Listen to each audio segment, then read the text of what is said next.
Sure. Yeah, you can give a call. I think, yeah, sure. Morning. কি খবর? Everyone is here? আসসালামু আলাইকুম sir. সবাই এসছে? স্যার আসছে সবাই স্যার। ওকে, good. আমরা লাস্ট কি পড়লাম?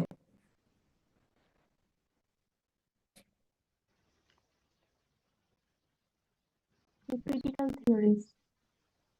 Critical theories. ওকে, এখানে এটাকে শেয়ার করে কি করে? ওকে, critical theories এর মধ্যে তো আমরা দেখলাম we studied all the way up to না মার্কসিজম পড়েছি আমরা। স্যার এই পর্যন্ত পড়া হয়েছে, যে এই স্লাইড পর্যন্ত পড়িয়েছিলেন ক্লাসে। তার মানে মার্কসিজম পড়া হয়েছে, তাই তো? ওকে, জি স্যার। এরপরে যেটা দেখতে হবে যে পোস্ট কলোনিয়ালিজমটা কি, কারণ post colonialism is very important. এটার মূল কারণটা হলো যে এই যে মার্কসিস্টরা বলছে যে রাষ্ট্রগুলির মধ্যে, জাতিগুলির মধ্যে যে ডিফারেন্সেসগুলি আছে, so inequality, so what they are saying যে inequality is not only about the classes as was saying, the Marx was saying, তাই না? তো ওরা যেটা বলতে চাচ্ছে যে এই ইনইকুয়ালিটিগুলি যেহেতু শুধুমাত্র ক্লাসের সাথে না, এটা জাতি, গোষ্ঠী, বর্ণ প্রত্যেকটার সাথে রিলেটেড, ইনক্লুডিং জেন্ডার।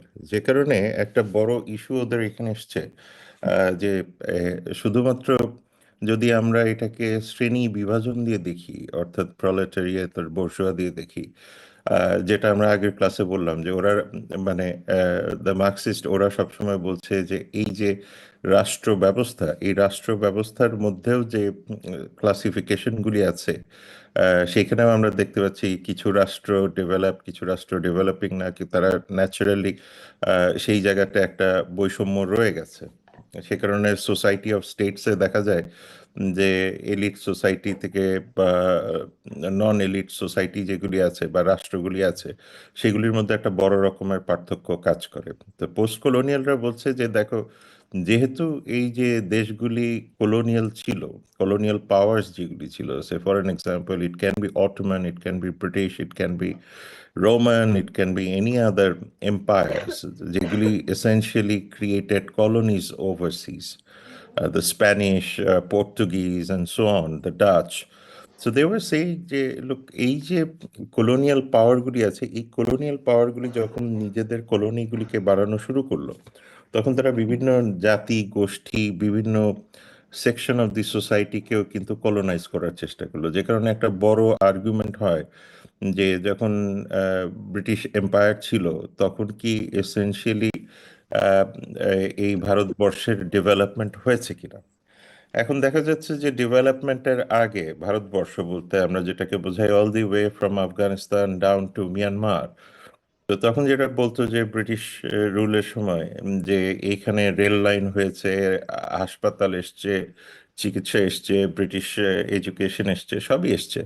কিন্তু মুশকিলটা হলো যে এইগুলি আসার পরে দেখা যাচ্ছে যে ব্রিটিশ এম্পায়ার আসার আগে অর্থনৈতিক অবস্থা ভারতবর্ষের যেটা ছিল, অর্থাৎ মোগলদের টাইমে বা মোগলদের আগে, এছাড়া মোগলদের বাইরে যেসব এম্পায়ারগুলি ছিল এই এই এই ওভারঅল সাউথ এশিয়াতে, তারা বলছে যে তখন তো অর্থনৈতিক অবস্থা আগের চেয়ে অনেক বেটার ছিল, অর্থাৎ ব্রিটিশরা আসার আগে থেকে বেটার ছিল। দ্বিতীয়ত বলছে যে যে অর্থনৈতিক ওভারঅল সিস্টেম যেটা এই সাউথ এশিয়ার ছিল, এটাও ডিসম্যান্টেল হয়ে যায়। যেমন ইন্ডিজিনাস ইন্ডাস্ট্রিগুলি গ্রো করে না, বরং গ্রো করে যেটা ব্রিটিশ সরকারের দরকার ছিল, say for an example textiles, নীল, চা, ইত্যাদি ইত্যাদি ইত্যাদি। ফলে তারা বলতে চাচ্ছে যে তাইলে এই যে একসময় wealth of concentration of wealth যেটা সাউথ এশিয়ার ছিল, তাহলে এইটা কেন নষ্ট হয়ে গেল। তো তখন পোস্ট কলোনিয়ালরা বলে যে এইখানে তো শুধুমাত্র যে আহ, শ্রেণী তৈরি হয়েছে তা না, কলোনিয়ালরা যে শুধুমাত্র শ্রেণী তৈরি করেছে তা না, সেখানে বর্ণ গোত্রের মধ্যেও তারা বিভেদ সৃষ্টি করেছে। তো সেই কারণে পোস্ট কলোনিয়াল স্টাডিজ সবসময় বলে যে always challenging the colonial powers and they would always say for an example English language. যেমন চীনে গেলে আমরা দেখছি যে চীনের মানুষজন খুব ভালো রকমের ইংরেজি জানে না, কিন্তু সে একটা সুপার পাওয়ার।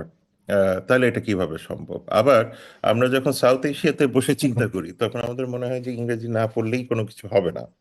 সুতরাং সেটাও একটা কোয়েশ্চেন থাকে। তখন কলোনিয়ালরা বলে যে এই ভাষার মাধ্যমে বা ল্যাঙ্গুয়েজের মাধ্যমেও এক ধরনের কলোনিয়াল পাওয়ার তৈরি করা সম্ভব এবং ইনফ্লুয়েন্স তৈরি করা সম্ভব।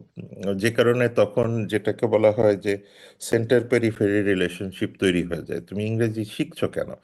এই কারণে শিখছো যে লন্ডনকে শেখানোর জন্য, বা ফ্রেঞ্চ শিখছো কেন? কারণ তুমি প্যারিসের যে গভর্নমেন্ট আছে সেটার প্রতি তার সেটাকে সার্ভ করার জন্য। সো এইভাবেই ওরা বলছে এই যে ইভেন ল্যাঙ্গুয়েজ পর্যন্ত এক প্রকারের কলোনিয়াল পাওয়ার তৈরি করে। So there's a gentleman called Edward Said. So Edward Said বলছিল যে পলিটিক্স কিন্তু তখন বলছে যে পলিটিক্স শুধুমাত্র যদি আমরা শ্রেণীর মাধ্যমে দেখি অথবা শুধুমাত্র একটা এলাকা বা একটা অঞ্চল নিয়ে চিন্তা করি তাহলে হবে না। দেখতে হবে যে সেইখানে ইন্ডিভিজুয়ালরা কিভাবে কাজ করে। তো একটা ক্লাসিক এক্সাম্পল হলো জুলাই রেভলিউশন। জুলাই রেভলিউশনকে তুমি যদি খেয়াল করে দেখো যে ইভেনচুয়ালি যে ইন্ডিভিজুয়াল যারা ছিল, এটা ছাত্র হতে পারে, সাধারণ মানুষ হতে পারে, যারাই ছিল, তারা কিন্তু প্রত্যেকেই they have really stood against this রাষ্ট্র। এখন যখন রাষ্ট্রের এগেনস্টে তারা যখন দাঁড়ায় ইন্ডিভিজুয়ালরা, তখন ন্যাচারালি এক ধরনের পাওয়ার ক্রিয়েট হয়। তো একই ঘটনাটা বলা হচ্ছে, এডওয়ার্ড সাইদ বলছে যে অল এই যে মানুষের যে ডিকলোনাইজেশনের অ্যাসপিরেশনটা তৈরি হলো, অর্থাৎ ব্রিটিশরা ফেরত যাক, পর্তুগিজরা ফেরত যাক, অর্থাৎ সেই যে এম্পায়ারগুলিকে তারা যে বিতরণ করা শুরু করলো, সেটার মেইন রিজনটাই ছিল ইন্ডিভিজুয়ালরা। সুতরাং এই ইন্ডিভিজুয়ালের রোলটা কি ইন্টারন্যাশনাল পলিটিক্সে, ইন্টারন্যাশনাল রিলেশনসে, সেইটা জানা খুবই ইম্পর্ট্যান্ট। যে কারণে তার এই এই Orientalism became very very important. যে কারণে তিনি মনে করেন যে যেসব দেশেই কলোনিয়াল পাওয়ার গেছে, সেটা লাতিন আমেরিকা হোক, সেটা মিডল ইস্ট হোক, এশিয়া হোক, প্রত্যেকটা জায়গাকেই যে western education, western history, western idea of power, democracy, প্রত্যেকটা জিনিসই তাদের মতো করে ডিফাইন করেছে। অর্থাৎ যে জিনিসটা আমরা আলাপ করতেছিলাম আগে, যে যে ডেমোক্রেসির মিনিং যেটা ইউকেতে বা কি বলে আমেরিকাতে, সেইটা কি আমাদের জন্য সবসময় অ্যাপ্লিকেবল হয় কিনা, বা আফগানিস্তানের জন্য হবে কিনা, কিংবা মিডল ইস্টের জন্য হবে কিনা। কারণ এখানে কালচারের ব্যাপার আছে, আইডেন্টিটির ব্যাপার আছে, ন্যাশনালিজমের ব্যাপার আছে, প্রত্যেকটা মিলায়। সুতরাং এডওয়ার্ড সাইদ বলে যে এই যে পশ্চিমা বিশ্ব যে ডেমোক্রেসির ধারণা থেকে শুরু করে অর্থনীতি, প্রত্যেকটার যে ধারণা, সেগুলি তার ইন্টারেস্টে তৈরি করেছে এবং অন্যান্য রাষ্ট্রগুলি সেটাকে ফলো করছে। সুতরাং সেই জায়গাতে গিয়ে এডওয়ার্ড সাইদের কথা হলো যে পোস্ট কলোনিয়াল থিওরি সবসময় চ্যালেঞ্জ করে যে এই শুধুমাত্র আহ, শুধুমাত্র ক্লাস সিস্টেম বা শুধুমাত্র দেশ বা জাতি দিয়ে ব্যাখ্যা করা সম্ভব না। এগুলি প্রত্যেকটাই ইম্পর্টেন্ট, বাট এসেনশিয়ালি ব্যাখ্যা করা দরকার যে পাশ্চাত্য জ্ঞান, পাশ্চাত্য ইতিহাস ইত্যাদি ইত্যাদি কিভাবে আমাদের এই এই ওভারঅল ইন্টারন্যাশনাল পলিটিক্সকে ডোমিনেট করে। আমরা ওই যে ক্লাসিক এক্সাম্পল যদি দেখি, ইউক্রেন যুদ্ধের আগে যদি ইউরোপিয়ান মিডিয়াগুলিকে দেখা যায়, তাহলে জেলেনস্কিকে কতভাবে তারা ক্রিটিসাইজ করেছে। তারা বলেছে যে ওর মতো করাপ্ট কেউ নাই, ও একটা কমেডিয়ান, ইত্যাদি ইত্যাদি ইত্যাদি। আবার যেই ইউক্রেন ওয়ার শুরু হয়ে গেল, জেলেনস্কির মতো এত ব্রিলিয়েন্ট মানুষ পৃথিবীতে আর কিছু নাই। সুতরাং এই যে চেঞ্জেসগুলি আসছে, এগুলি এসেনশিয়ালি তার ওয়েস্টের ইন্টারেস্টে করছে। এখন বাংলাদেশ কি রাশিয়া ইউক্রেন ওয়ারের পার্ট হবে কিনা, রাইট? যদি এডওয়ার্ড সাইদ সবসময় বলবে যে বাংলাদেশ শুধুমাত্র তারই পার্ট হওয়া উচিত যে তার ইতিহাসের সাথে মেলে, তার মানে ইউক্রেনিয়ানরা আমাদের ইতিহাসের সাথে মেলে। সুতরাং সেইভাবে বলে যে এই জন্য না যে ওয়েস্ট তোমাকে সাপোর্ট করে এবং তার ইন্টারেস্ট আছে বলে, এবং তোমার সাথে তার অর্থনৈতিক সামাজিক ইন্টারেস্ট আছে বলে তার ফরেন পলিসি তোমাকে ফলো করতে হবে তা না। তোমাকে ফরেন পলিসি ফলো করতে হবে তোমার ইডিওলজির উপরে বেস করে, কারণ এটাও মনে রাখতে হবে ওয়েস্ট, বাংলাদেশ বলুক, ভারত বলুক, পাকিস্তান বলুক, মিডল ইস্ট, আফ্রিকা, সব জায়গার ইতিহাস সে তার মতো করে লিখেছে। যারা সাধারণ মানুষ তারা কিন্তু ইতিহাস লেখে নাই, যে কারণে ইতিহাসের ক্ষেত্রে আমরা বারবার হোঁচট খাই। সুতরাং ইন্টারন্যাশনাল রিলেশনসের একটা বড় অংশই ইতিহাস কেন্দ্রিক। সুতরাং এডওয়ার্ড সাইড যে কথাটা বলছে যে এই ওরিয়েন্টালিস্ট, অর্থাৎ তারা যেভাবে এই মিডল ইস্ট, এশিয়া কিংবা নন ওরিয়েন্টাল কান্ট্রিজ, যেরকম ধরো ওটা কি বলে আফ্রিকা বা লাতিন আমেরিকা, সেইগুলির ক্ষেত্রে একটা বড় রকমের কোয়েশ্চেন থাকে। তারপরে আসতেছে হলো ফেমিনিজম। ফেমিনিজম খুব গুরুত্বপূর্ণ, একটা one of the most important theories in international relations. এইখানে যে জিনিসটা বলে সেটা হলো যে essentially it divides the human population, which is even more disastrous. We are talking about the states being inequality among states, among society, but now here the feminists are saying that forget everything. The main problem is there is a deep division between humans. I mean, we see male as one way, and then we see female as one way. So there is social paradoxes, stigma, social construction of ideas, যেখানে বলা হচ্ছে যে একদম আহ, যে মেয়েদেরকে আলাদা করে দেখা হয়, মেয়েরা এটা পারে না, ওটা পড়বে না, এটা করতে পারবে না। আচ্ছা, সেই কারণে ফেমিনিজম একটা গুরুত্বপূর্ণ ভূমিকা রাখে বাই সেইং যে এই যে concept of power, this has to be challenge, because পাওয়ারের কনসেপ্টটাই তৈরি করা হয়েছে ম্যাসকুলিনিটির উপর বেসিস করে। ন্যাশনাল সিকিউরিটি, ওয়ার, পিস, প্রত্যেকটা জিনিসই ব্যাখ্যা করা হয় পুরুষের চোখ থেকে। তারা সবসময় মনে করে সিকিউরিটি মানেই হলো যে কোনো না কোনো রকমের স্ট্রং অ্যাকশন নিতে হবে, কিন্তু ফেমিনিস্টরা বলে যে না, সোসাইটিতে যদি পাওয়ারকে ভাগ করে দেওয়া যায় এবং পাওয়ারকে যদি ডিসলভ করে দেওয়া যায়, তাহলে কিন্তু ন্যাচারালি প্রত্যেকটা মানুষের মধ্যে একটা সাম্য আর সমতা আসবে। সে ফর এন এক্সাম্পল, মেয়েদের ক্ষেত্রে যে জিনিসটা বলা হয় যে তাদের more contribution to the social structure or political processes will make the political processes much more humanitarian than warmongering. হ্যাঁ, এখন সেইখানে যদি আমরা মনে করি যে কন্ডোলিজা রাইস কিংবা শেখ হাসিনা কিংবা ইন্দিরা গান্ধী বা খালেদা জিয়া বা যাকে আমরা চিন্তা করি না কেন, যে তারা কি essentially representative of piece and stability কিনা। তবে দেখা যায় যে কিছু কিছু ক্ষেত্রে even Margaret Thatcher and others, তারা এসেনশিয়ালি যে প্যাট্রিয়ার্কাল সোসাইটিকে রিপ্রেজেন্ট করে গেছেন। সুতরাং ফিমেল লিডারশিপ শুধু প্রাইম মিনিস্টার আর জেনারেল সেক্রেটারি হইলে হবে না। The entire system society has to be much more receptive of women participation. And যে কারণে one of the greatest contribution of Dr. Yunus and Sir Fazle Hassan Abed BRAC is essentially empowering women. এই কারণে যে তাদের এই micro ক্রেডিটের যথেষ্ট criticism থাকতেই পারে, কিন্তু ইভেনচুয়ালি রাষ্ট্র যখন মেয়েদের কাছে পৌঁছাইতে পারে নাই, these are the two persons who actually reached out to women from back in 1970s, যেটার এখন বেনিফিট বাংলাদেশ সাংঘাতিক রকমের পাচ্ছে। As a result Bangladesh indicator ওয়াইজে সাউথ এশিয়ার যে কোনো দেশের চেয়ে উইমেন এম্পাওয়ারমেন্ট থেকে শুরু করে, উইমেন লিবারেশন থেকে শুরু করে, women participation in labour labour ফোর্সে অনেক বেটার। তো সুতরাং তারপরেও এটা মানে অনেক হতাশাজনক এখনো পর্যন্ত, বাট বেটার আগের চেয়ে। তো সুতরাং সেই জায়গাতে বলা হচ্ছে যে ফেমিনিজম অর্থাৎ বলছে যে ইকুয়াল পার্টিসিপেশন হলে ইকোনমি গ্রো করে, ফলে সেই জায়গাতে social resilience against extremism, social resilience against economic shock, vulnerabilities গুলি গ্রো করে। সো ডক্টর ইউনুসের মাইক্রো ক্রেডিট আর ব্র্যাকের মাইক্রো ক্রেডিট আর উইমেন এম্পাওয়ারমেন্ট প্রজেক্টগুলির একটা বড় জায়গা হলো যে তারা এসেনশিয়ালি যেহেতু মেয়েদের কাছে রিচ করতে পেরেছেন, তারা ইভেনচুয়ালি মেয়েদেরকে অর্থনৈতিক এম্পাওয়ারমেন্টের দিকে নিয়ে যাওয়ার চেষ্টা করেছেন। অ্যাজ এ রেজাল্ট দেখা যাচ্ছে যে এই এম্পাওয়ারমেন্টের কারণে ফ্যামিলিতে অনেক বেশি রেজিলিয়েন্স তৈরি হয়েছে, কারণ পুরুষ জাতির অভ্যাসের মধ্যে অনেক কিছুই আছে। সে ফর এন এক্সাম্পল, আমরা যদি গ্রাসরুটসে দেখি, রাইট, হাজব্যান্ড বউকে অ্যাবান্ডন করে চলে যাচ্ছে, ফ্যামিলি অ্যাবান্ডন করে চলে যাচ্ছে। আমরা বিভিন্ন দেশে এটা দেখেছি, ইন্ডিয়াতে তো আরো বেশি, পাকিস্তান টাকিস্তান সব জায়গায়।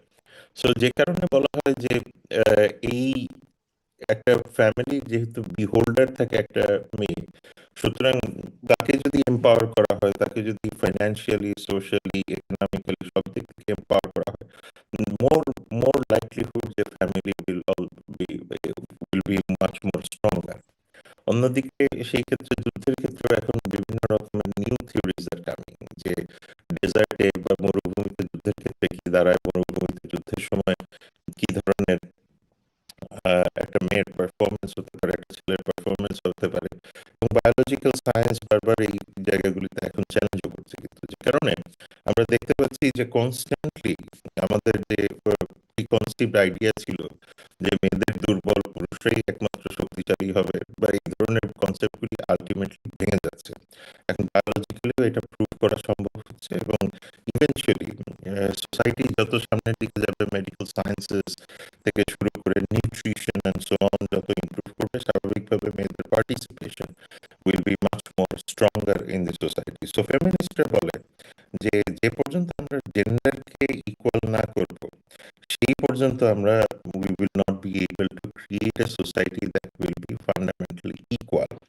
তার মানে তারা সবসময় বলছে যে এই যে ওভারঅল পাওয়ার স্ট্রাকচার আছে গ্লোবাল সিস্টেমে, এই পাওয়ার স্ট্রাকচার যে পর্যন্ত ছেলে মেয়ের মধ্যে ইকুয়ালিটির মধ্যে না আসবে, নট নেসেসারিলি ইকুয়াল মানে 50-50% হতে হবে, যেখানে এফেক্টিভলি প্রসেস তৈরি করা, সেই জায়গাতে more women less man, more men less women হইতেই পারে, কিন্তু not necessarily bypassing the power of মানে essentially participation of women in international politics.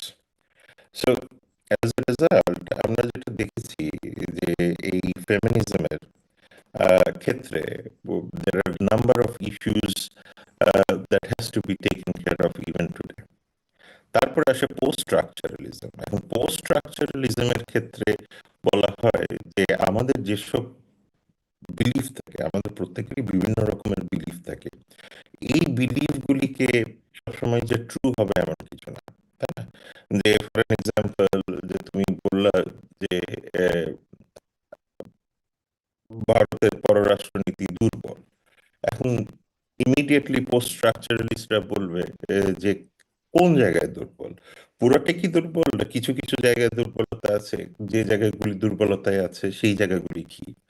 So generally people, মানে জেনারেলি যারা ক্রিটিক হয়, মানে তারা সবসময় পোস্ট স্ট্রাকচারালিস্ট ক্রিটিকরা সবসময় মানে স্পেসিফিকের মধ্যে আসে। যেমন ধরা যাক যে বাংলাদেশ ভারতের বাণিজ্য নীতি, এখন বাংলাদেশ ভারতের বাণিজ্য নীতি কি খারাপ নাকি? ভারতের বাণিজ্য নীতি খারাপ না, খুবই ভালো নীতি। তাহলে সমস্যাটা কোথায়? তাহলে তখন সে বলবে যে সমস্যাটা আমাদেরকে দেখতে হবে কোন পার্টিকুলার এরিয়াটার মধ্যে আছে। এটা কি নন ট্যারিফ ব্যারিয়ার, এটা কি ট্যারিফ ব্যারিয়ার, এটা কি প্যারা ট্যারিফ ব্যারিয়ার, এটা কি সোশ্যাল, এটা কি কালচারাল? আমরা এখন দেখছি যে নীতি তো ঠিক আছে, তাহলে সমস্যাটা হচ্ছে দেখা যাচ্ছে যে বাংলাদেশের অর্থনীতি অনেক বেশি রাজনৈতিক দেন মার্কেট। ফলে এটি ফান্ডামেন্টাল প্রবলেম। তখন স্ট্রাকচারালিস্টরা বলবে যে এই যে প্রবলেমটা তৈরি হচ্ছে বাংলাদেশ এবং ভারতের মধ্যে, কালচারাল হয়ে যাচ্ছে বা পলিটিক্যাল হয়ে যাচ্ছে অর্থনীতি, কিন্তু বাংলাদেশের সাথে মার্কিন যুক্তরাষ্ট্রের বাণিজ্য নীতির মধ্যে তো পলিটিক্স নাই, ওটার মধ্যে অনেক বেশি মার্কেট রিলেটেড, অর্থাৎ তুমি যদি মার্কেটে বিক্রি করতে পারো তাহলে তারা কিনবে। সুতরাং ন্যাচারাল মার্কেট, ইউরোপের সাথেও তাই, তাহলে ভারতের সাথে এখানে রাজনৈতিক হয়ে যাচ্ছে কেন? তখন দেখা যাচ্ছে যে ভারতের মানুষের মধ্যে এক ধরনের মানে পলিসি মেকারদের মধ্যে যদিও বাণিজ্য নীতি নিয়ে কোনো রকমের ঘাটতি নাই, কিন্তু দেখা যাচ্ছে যে লোকাল লেভেলে মানুষজন বাংলাদেশকে অনেক বেশি রাজনৈতিক দিক থেকে দেখে। সুতরাং তাদের যখন মনে হয়, মাঝে মাঝে, সবসময় না, কখনো কখনো বন্ধ করে দেয়, ট্রেড বন্ধ করে দেয়, এটা বন্ধ করে দেয়, ওটা বন্ধ করে দেয়। সেই কারণে আমরা বলছি যে এই বাণিজ্য নীতিতে সমস্যা না, নন ট্যারিফ ব্যারিয়ারেও সমস্যা না, যে কোনো দেশের সাথে আরেক দেশের নন ট্যারিফ ব্যারিয়ার থাকতে পারে। ব্যারিয়ারটা হয়ে যাচ্ছে এই যে একদম পলিটিক্যাল মানে ওরা বাজারকে পলিটিক্সের দিক থেকে দেখে, এর দিক থেকে দেখে না, অর্থনীতির থিওরির দিক থেকে দেখে না। যেরকম আমি কিছুদিন আগে শুনছিলাম যে আসাম আর ত্রিপুরা বাংলাদেশের সাথে বাণিজ্য করবে না। এখন একটা কারণ কি, তারা মনে করে যে বাংলাদেশে এখন ডিপ্রেশন হচ্ছে, বাংলাদেশে এখন আহ, আহ, ব্যবসা করার অনুকূল না। তার মানে এই পুরোটাই রাজনৈতিক, অর্থাৎ অর্থনীতিকে তারা রাজনীতি দিয়ে মেজার করে, মনে করে বাংলাদেশে আহ, বাণিজ্য বন্ধ করে দিলেই বোধহয় বাংলাদেশের একটা ক্ষতি হয়ে যাবে। আবার অন্যদিকে যে দেখা গেল যে আমরা কিছুদিন শুনলাম যে শিলিগুড়িতে নাকি কোনো হোটেলে বাংলাদেশিদের থাকতে দিবে না। তো তার মানেটা কি? তার মানেটা এটা হলো যে তারা বাণিজ্যকে সম্পূর্ণ রাজনৈতিক ভাবেই দেখেন, এবং রাজনৈতিক ভাবে দেখার কারণে পোস্ট স্ট্রাকচারালিস্টরা বলবে যে এইটা বাণিজ্য নীতির সমস্যা না, এটা পলিটিশিয়ানদের সমস্যা না, এটা সমস্যা হলো কালচারের। সুতরাং সেই জায়গাতে এসে আমাদেরকে আসলে মানে এইভাবে পোস্ট স্ট্রাকচারালিস্টরা চিন্তা করে। তো যে কারণে বলে যে ধরে নেওয়া হচ্ছে যে বাংলাদেশ ভারতের সম্পর্ক একদম ভালো, which is truth. But on the other hand ওরা বলছে যে আপনি কিন্তু স্ট্রাকচার দিয়ে যদি চিন্তা করা হয় তাহলে রিয়ালিটি একরকম না। তো যে কারণে আমি জোকিংলি বলি, শেখ মুজিবের মতোই তোমরা রিয়েলিটি মাইনে নাও। বুঝতে পারবে? ওরা আমাদের সাথে এগুলি করেই যাবে। So have you seen anybody seen my recent এই টেলিভিশনের বাংলাদেশ ভারত সম্পর্ক নিয়ে বক্তব্য শুনেছে কেউ? আনবিলিভেবল। এনিওয়েজ, তো সেইখানে একটা বড় ইস্যু এসেছিল যে এই পোস্ট স্ট্রাকচারালিস্টরা হলে কি বলতো, যে post structuralist point of view থেকে আমার বলা যে সমস্যাটা যে মানে পলিটিক্যাল চিন্তা ভাবনায় যেরকম আছে, তার চেয়ে বড় কথা তারা বাণিজ্যকে কখনোই প্রফিটেবল বা ইকুয়াল হ্যান্ডেড ভাবে দেখে নাই, যেটা অন্যান্য দেশ দেখে। কারণ মার্কিন যুক্তরাষ্ট্রের সাথে বাংলাদেশের যে ট্রেড, সেটাতে কিন্তু ট্রেড ডেফিসিট বাংলাদেশের অনুকূলে। তার মানে বাংলাদেশের সাথে ভারত মার্কিন যুক্তরাষ্ট্রের বাণিজ্যে মার্কিন যুক্তরাষ্ট্রের এক্সপোর্ট কম, ইম্পোর্ট বেশি, আর আমাদের এক্সপোর্ট বেশি, ইম্পোর্ট কম। তার মানে আমরা ব্যালেন্স অফ ট্রেডে আমরা পজিটিভ সাইডে আছি। তো সেটা তো মার্কিন যুক্তরাষ্ট্র বন্ধ করে দেয় নাই। মানে ট্রাম্পের ক্ষেত্রে কি হবে সেটা আলাদা বিষয়, কিন্তু জেনারেলি তো কোনো ইন্টারেস্ট নাই। ট্রাম্পও তো এটাকে পলিটিক্যালি দেখে না, ট্রাম্পও এটা অর্থনৈতিক ভাবে দেখে। সে মনে করে তার ইন্টারনাল অর্থনীতির জন্য সেটা দরকার আছে। সো সেই ক্ষেত্রে একজন আছে, তার নাম হলো Jacques Derrida, one of my favourite theorist. Jacques ড্যারিডার কনসেপ্টটাকে বলা হয় যে ডিকনস্ট্রাক্ট। ডিকনস্ট্রাক্ট মানে যে কোনো কিছুকে বিনির্মাণ করা। তো জ্যাক ডেরিডা সবসময় বলে যে প্রত্যেকটা ভাষা, ওই যে যে কারণে আমরা আগে কনস্ট্রাকটিভিস্ট এন্ড পোস্ট কনস্ট্রাকটিভিস্টে দেখলাম যে ভাষার ইম্পর্টেন্সটা খুব ইম্পর্টেন্ট। কারণ ভাষা দিয়ে কিন্তু তুমি সবকিছুই বলতে পারবে। Remember in the class I said that যে একটা ল্যাঙ্গুয়েজ বা একটা শব্দ, ওবামার কনসেপ্ট অফ পিস, আর এর নাম কি, শি জিনপিং এর কনসেপ্ট অফ পিস, অথবা মোদির কনসেপ্ট অফ পিস, বা ডক্টর ইউনুসের কনসেপ্ট অফ পিস আর কমপ্লিটলি ডিফারেন্ট। সুতরাং এই যে আমরা সবাই মনে করি, "ও বলছে শান্তি শান্তি শান্তি", সবাই লাফাতে চলে গেল, কিন্তু মুশকিলটা হচ্ছে যে এক একজনের শান্তির মিনিং এক এক রকম। সো জ্যাক ডেরিডা বলছে এই যে যে কোনো শব্দ, যে কোনো ল্যাঙ্গুয়েজ, যে কোনো স্টেটমেন্টকে বা যে কোনো বক্তব্যকে আমরা পুরাটা পুঙ্খানুপুঙ্খ বিবেচনা না করলে পরে আমরা এইটার যে হিডেন মিনিং আছে এবং এইটার মধ্যে যে পাওয়ার পলিটিক্সটা আছে সেটা বুঝতে পারবো না। সে কারণে সে বলে যে রাষ্ট্র এক্সিস্ট করে কি না করে তার চেয়ে ইম্পর্টেন্ট বিষয় হলো যে রাষ্ট্রের কারা অবকাঠামো তৈরি করে এবং কারা এটার মধ্যে পাওয়ার প্লে করে। সুতরাং আমরা হয়তো রাষ্ট্র নিয়ে খুবই মানে এক্সাইটেড যে state, Bangladesh as a state, India as a state, Pakistan as a state, United states as a state, UK as a state. কিন্তু মুশকিলটা হচ্ছে যে ওরা মনে করে, জ্যাক ড্যারিডা বা এরা মনে করে, আরে স্টেট তো আছে, স্টেট তো একটা ইমাজিনারি কনসেপ্ট হিসেবে, লিগ্যাল এন্টিটি হিসেবে তৈরি করে তোমাকে দেয়া আছে। কিন্তু মুশকিলটা হয়ে গেছে যে এই রাষ্ট্র কি আসলে সব মানুষ মিলে চালায়? সুতরাং তার মানে কোটি কয়েক মানুষ, তার মানে আয়ন ব্র্যামারের কাছে ফেরত গেলে আইদার প্রাইভেট সেক্টর অথবা পলিটিশিয়ানরা অথবা অথবা মিলিটারি কোথাও অথবা নন স্টেট অ্যাক্টর যেমন রাখাইন। তো সে কারণে সে বলছে যে এইটা ধরে নেওয়ার কোনো কারণ নাই যে রাষ্ট্র সবসময় এক্সিস্ট করে, বাট রাষ্ট্রকে বোঝার জন্য রাষ্ট্রের চালিকা শক্তি কারা সেইটা বোঝাটা খুবই গুরুত্বপূর্ণ। সো জ্যাক ড্যারিডা পোস্ট স্ট্রাকচারালিজম হিসেবে এটা বলে। তা আমরা যদি ইউনাইটেড নেশনসকে কেস স্টাডি করি তাইলে কি দাঁড়ায়? ইউনাইটেড নেশনস এসে ফর এন এক্সাম্পল ভিটো পাওয়ার, এই এক ভিটো পাওয়ার দিয়ে কিন্তু অনেক কিছু এক্সপ্লেন করা যায়। যে প্রথম কথা হলো যে রাষ্ট্রগুলির মধ্যে বৈষম্য, ইনইকুয়ালিটি, অর্থাৎ রিয়েলিস্ট হলে পরে বলবে যে না এটা দরকার আছে, কিছু মানুষ মিলেই পৃথিবীকে চালানো দরকার আছে, সে কারণে রিয়েলিস্টরা মনে করে ইট ইজ ইম্পর্টেন্ট। লিবারেলরা মনে করে যে ভিটো পাওয়ারের কোনো দরকার নাই, সব রাষ্ট্রগুলির এক ইকুয়াল ভোট থাকা উচিত, সুতরাং সিকিউরিটি কাউন্সিল অ্যাবলিশ করে দেওয়া উচিত। পোস্ট স্ট্রাকচারালিস্টরা সবসময় বলবে যে আহ, কে এটাকে চালাচ্ছে, কারা এটাকে চালাচ্ছে, কেন এটাকে চালাচ্ছে, সুতরাং Jacques Derrida and others will always be challenging it. তারপরে ফেমিনিস্টরা বলবে যে এই পাঁচটা দেশই কেন, বাকি দেশগুলি না কেন, তখন ওরা বলবে যে এই যে পাওয়ার অ্যাসিমেট্রিটা তো ঠিক হলো না, তাহলে হয় এটাকে বাড়াও অথবা এটাকে সংশোধন করো অথবা এটাতে ফিমেল রিপ্রেজেন্টেশন বাড়াও, ইত্যাদি ইত্যাদি ইত্যাদি। সুতরাং যদি আমরা মার্কসিস্টরা বলি, একদম ক্লিয়ারলি বলবে যে রাষ্ট্রগুলির মধ্যে যে বৈষম্য আছে এবং এই বৈষম্যটা যে পাওয়ারের উপর বেসিস করে, এবং পাওয়ার মিলিটারি হতে পারে, পাওয়ার ইকোনমিও হতে পারে, সুতরাং সেইখানেও তো গিয়ে একটা পাওয়ার ইকুয়ালিটি রইলো না, সুতরাং এখানেও তো বোর্জোয়া প্রলেটারিয়েট বিষয় চলে এসছে। সুতরাং ইউনাইটেড নেশনস এর ক্ষেত্রে আমরা যদি রিয়েলিস্ট পার্সপেক্টিভ দেখি, ওভারঅল ওভারঅল আগেরটা তো বললাম সিকিউরিটি কাউন্সিলের ক্ষেত্রে, আমরা দেখি যে ইউনাইটেড নেশনসকে রিয়েলিস্টরা পুরোটা কমপ্লিটলি বাতিল করে দেয় না, কারণ অ্যানার্কি আছে বলেই তারা মনে করে। লিবারেলরা মনে করে ভিটো সিস্টেম, ন্যাশনাল সিকিউরিটি কাউন্সিলকে পরিবর্তন, রিফর্ম করা দরকার, কিন্তু তারা মনে করে যে ইউনাইটেড নেশনস নিডেড, কারণ এটা একটা মাল্টিল্যাটারাল এজেন্সি। হ্যাডলি বুলরা সবসময় মনে করবে যে এই নেশনসের, ইউনাইটেড নেশনসের মাধ্যমে বিভিন্ন রকমের নর্মস অ্যাক্টিভিটিস তৈরি হয়।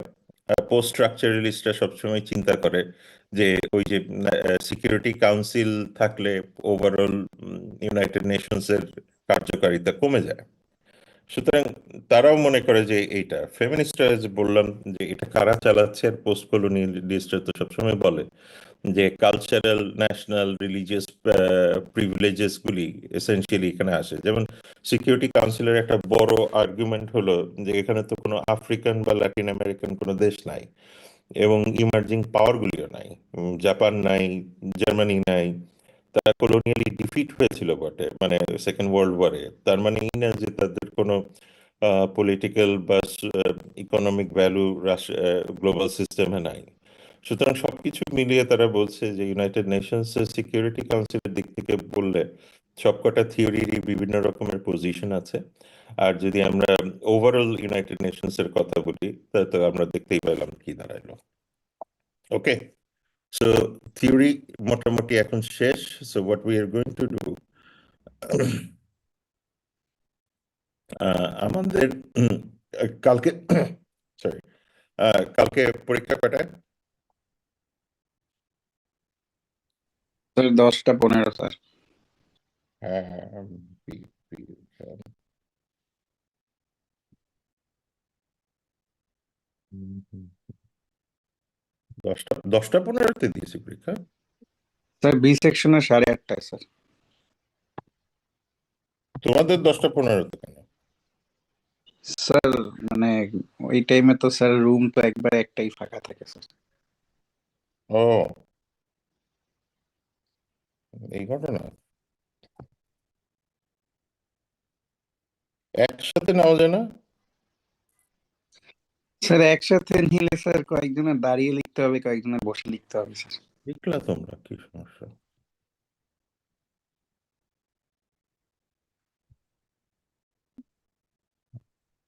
সাড়ে 8টা কালকে।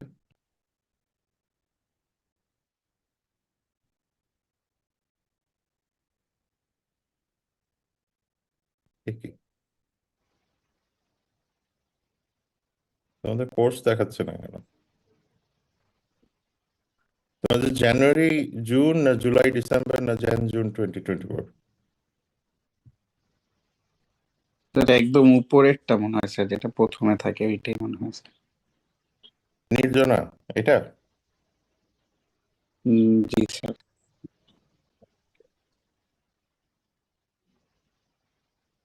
31? 31 নাই?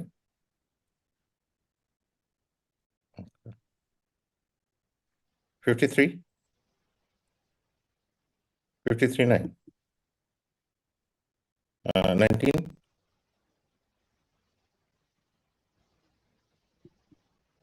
01? 01?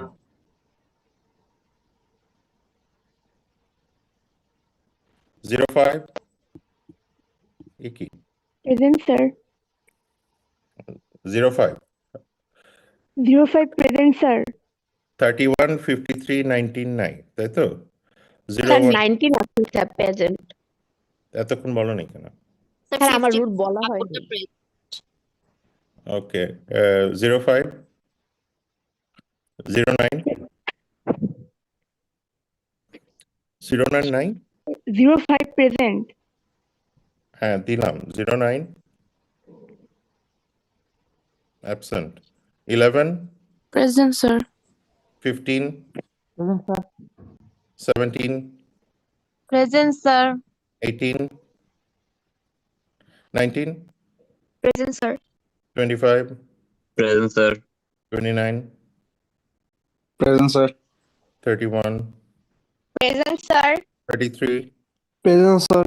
35? 35? 37? Present, sir. 39? 39? 43?